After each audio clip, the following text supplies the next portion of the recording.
विजेचा शॉक लागून अल्पवयीन मजुराचा मृत्यू। घराचा स्लॅब टाकताना घडली घटना। तालुक्यातील वडगाव रोठे येथील घराचे बांधकाम सुरू असताना स्लॅब टाकण्याचे काम सुरू करण्यात आले होते। हे काम करत असताना येथे असलेल्या 13 ते 14 मजुरांना विजेचा झटका लागल्याची घटना घडली आहे। या घटनेत एका अल्पवयीन बांधकाम मजूर असलेल्या मुलाचा मृत्यू झाला आहे। या घटनेने एकच खळबळ उडाली आहे। अकोला जिल्ह्यातील तेल्हारा तालुक्यातल्या वडगाव रोठे गाव येथील रहिवासी वसंता बरिंगे यांच्या घरी स्लॅबचे काम सुरू होते। दरम्यान काल रात्री उशिरापर्यंत त्यांच्या घराच्या स्लॅबचे काम पूर्ण झालं होतं।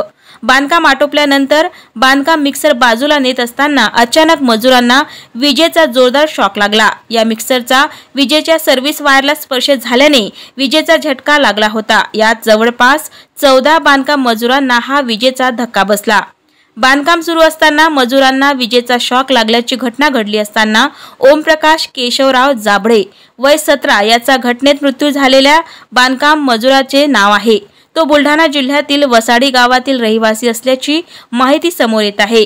या प्रकरणात तेल्हारा पोलिसांनी आकस्मिक मृत्यूची नोंद केली आहे, तर 7 ते 8 जण किरकोळ जखमी झाले असून त्यांच्यावर तेल्हाराच्या ग्रामीण रुग्णालयात प्राथमिक उपचार करण्यात आला।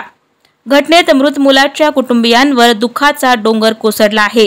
मात्र घटनेनंतर संबंधित बांधकाम ठेकेदार घटनास्थळावरून पसार झाला आहे। तेल्हारा पोलीस त्याचा शोध घेत आहे।